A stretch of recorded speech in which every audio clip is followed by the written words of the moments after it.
E aí, galera? Meu nome é Arthur Medeiros, sou professor do curso Logos de Direito Penal e Direito Processual Penal. Estamos aqui iniciando a nossa turma de dicas e exercícios para o concurso do Tribunal de Justiça de São Paulo. A aula de hoje nós vamos estar trabalhando questões da VUNESP, que é a banca que vai formular a sua prova, né?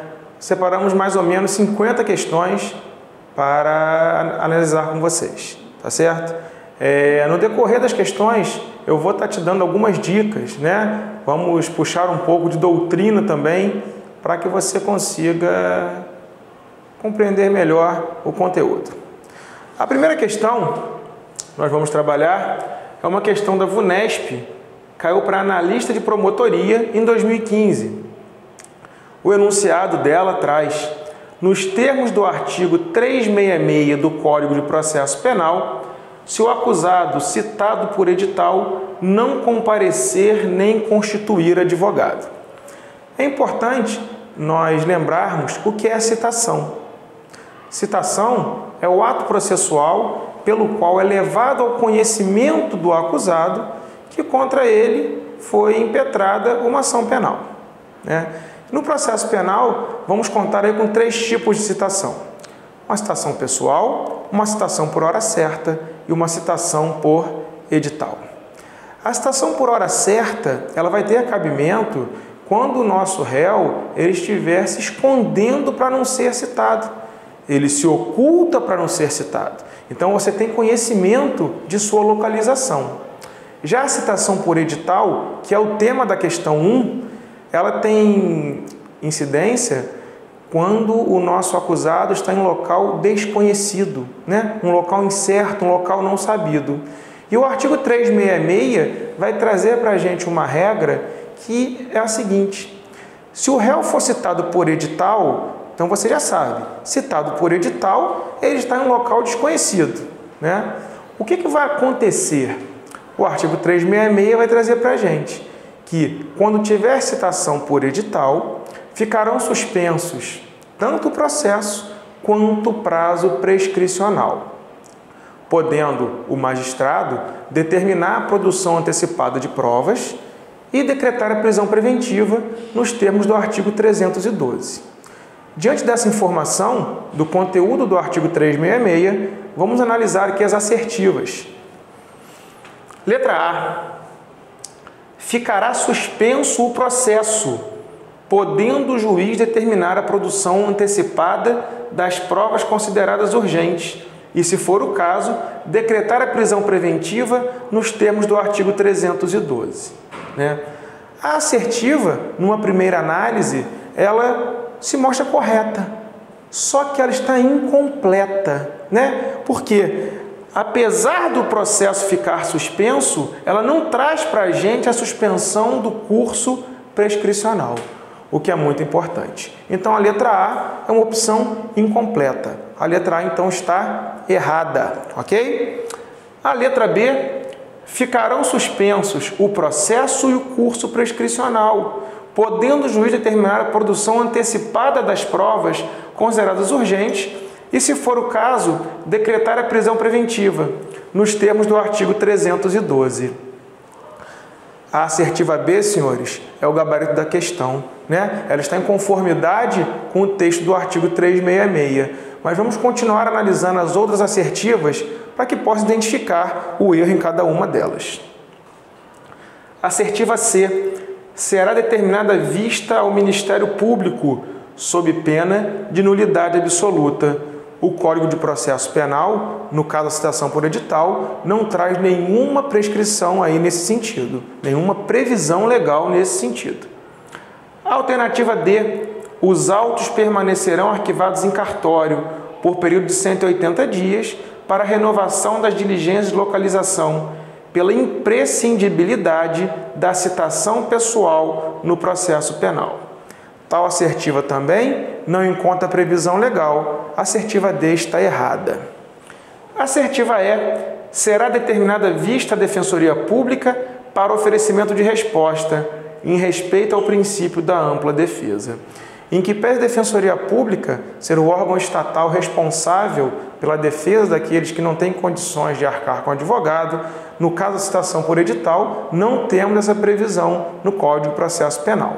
Assim, senhores, a questão 1, o gabarito é a letra B.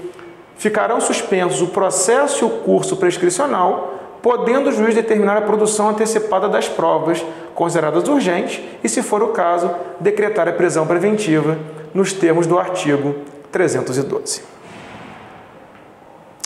Questão 2. Questão 2 caiu em 2015 no concurso para escrevente técnico judiciário.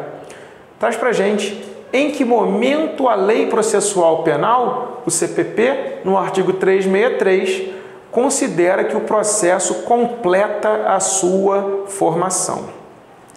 Senhores, vamos lembrar aqui, que a relação processual ela engloba o juiz, o Ministério Público, normalmente o órgão de acusação, podendo também figurar neste polo o ofendido, que chamamos de querelante na ação penal privada, e na outra parte, o nosso acusado. O juiz deve estar equidistante das partes, Essa relação tem uma forma triangular, estando a acusação e defesa no mesmo plano, com respeito aí ao princípio da paridade de armas. E o artigo 363 traz para a gente o seguinte, que o processo completa a sua formação com a citação do acusado. Rememorando o que dissemos já anteriormente, a citação do acusado é o ato processual por meio do qual é levado ao conhecimento do nosso acusado que contra ele foi instaurada uma ação penal. Ok? Então, letra fria da lei essa questão, O CPP considera que o processo encontra-se completo com a citação do acusado. A letra A fala constituição de defensor após a citação. Está errado. A letra B, citação do acusado. O gabarito vai ser letra B. Letra C, recebimento da denúncia. D, apresentação de resposta escrita. E letra E, juntada do mandado de citação aos autos. Senhores, o CPC, no artigo 363, ele é expresso. O processo completa a sua formação com a citação do acusado. Questão 3. Questão 3 caiu em 2014 para escrevente técnico judiciário. Nos termos do artigo 351 do CPP, quando o réu estiver no território sujeito à jurisdição do juiz que houver ordenado a citação, esta se fará por...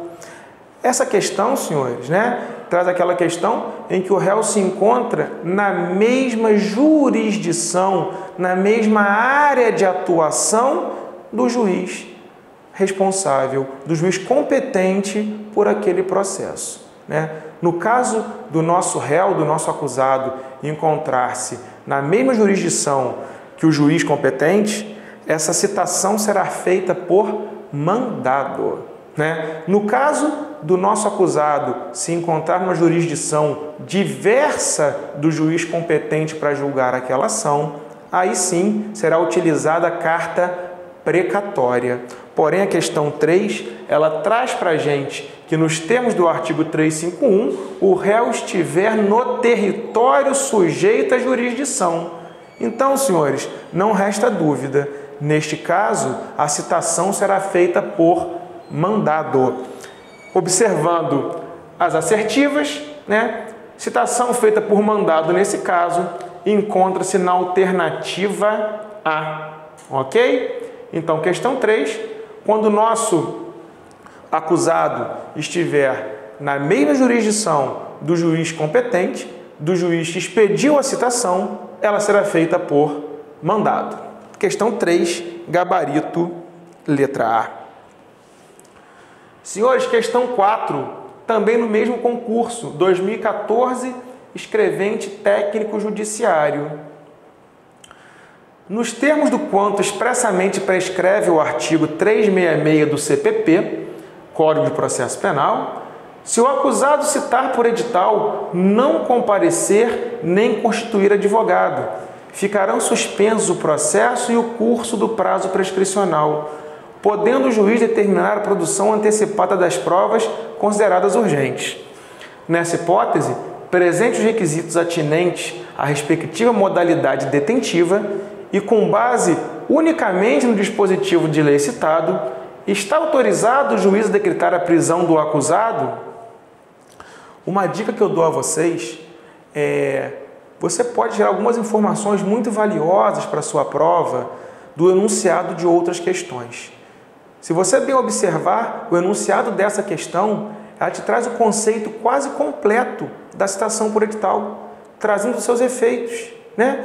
Você aqui deveria saber apenas que, além do juiz poder determinar a produção antecipada de provas consideradas urgentes, né, que o prazo prescricional e o próprio processo ficarão suspensos, a informação que faltava aqui era você saber que o artigo 366 traz a possibilidade da prisão preventiva nos moldes do artigo 312 do Código de Processo Penal. Então, analisando as assertivas agora, né, se o juiz pode ou não decretar a prisão do acusado, no caso da citação por edital, a letra A traz que sim, ele pode decretar a prisão, desde que o acusado já tenha sido anteriormente condenado por outro crime. Senhores, não há nada no artigo 366 que tenha similaridade com a letra A, né? A letra A está errada.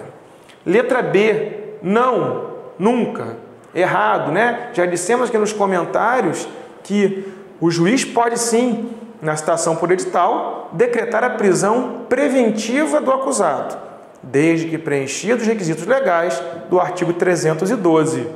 Letra C, sim, a prisão preventiva. Senhores, o gabarito da questão é a letra C. O juiz pode, né, quando se utilizar da citação por edital, que eu retomo o comentário feito anteriormente, é aquela utilizada quando o nosso acusado encontra-se em local incerto e não sabido. O paradeiro dele é desconhecido. Nesta hipótese, o nosso magistrado pode decretar a prisão preventiva. Gabarito C de casa. A letra D traz que ele pode decretar a prisão do acusado, mas a prisão temporária. Está errado, senhores. Prisão temporária também é um tipo de prisão cautelar, assim como é a prisão preventiva, mas tem muitas diferenças entre esses dois tipos de prisão. E a lei é expressa em trazer a possibilidade de prisão preventiva. Letra E, sim, desde que o crime seja inafiançável. Não existe essa exigência no artigo 366 na citação por edital que o crime seja inafiançável. Ok? Então, o gabarito dessa questão ficou letra C, prisão preventiva. Questão 5, 2014, caiu para juiz substituto no Tribunal de Justiça do Rio de Janeiro. De acordo com o entendimento sumulado pelo STJ, a suspensão do prazo prescricional na hipótese do acusado citado por edital que não comparece ao processo e nem constitui defensor. Meus amigos, aqui no artigo 366, ele cobra o conhecimento de uma súmula do STJ, mais precisamente da súmula 415 do STJ. Né? Já vimos que na citação por edital, quando o réu não é encontrado nem constitui defensor, o processo e o prazo prescricional ficarão suspensos. E a grande discussão sempre foi a seguinte: por qual prazo vai ficar suspenso a prescrição? Né? Esse prazo prescricional fica suspenso até quando? Para sanar essa dúvida, o STJ editou a súmula 415. Eu sugiro uma leitura dessa súmula depois. Mas o teor dela vai trazer que a suspensão do prazo prescricional será pelo prazo máximo da pena cominada. Senhores, o que é prazo máximo da pena cominada? Imagine que nós tenhamos, por exemplo, né, um crime de furto simples, previsto no artigo 155, cujo preceito secundário, cuja pena em abstrato é de 1 a 4 anos. A pena máxima cominada a este crime é de 4 anos. A pena mínima combinada é de 1 ano. Então, você precisa saber, um crime com pena de até 4 anos prescreve em quanto tempo, né? Isso está na parte geral do Código Penal, ok? Então, quando o enunciado traz para a gente, ele quer a súmula do STJ, né? E ele quer saber por qual prazo vai ficar suspenso, né? Qual vai ser o prazo dessa suspensão aqui? Não resta dúvida, senhores, tá? É pelo máximo da pena combinada. E aí a letra A vai trazer para a gente que o prazo seria de 20 anos de suspensão, está errado. Letra B, que é indeterminado. Letra C, regula-se pelo máximo da pena combinada. Senhores, o gabarito da questão é letra C. Segundo o entendimento simulado do STJ, na súmula 415, no caso de citação por edital, o prazo prescricional fica suspenso pelo máximo da pena combinada. E a letra D deve ser definida caso a caso, ao prudente arbítrio do magistrado. A lei não deixou, né, nem os tribunais superiores deixaram esse cheque em branco na mão do magistrado. Entendimento simulado do STJ, súmula 415. No próximo bloco, daremos continuidade à resolução de outras questões para o seu concurso.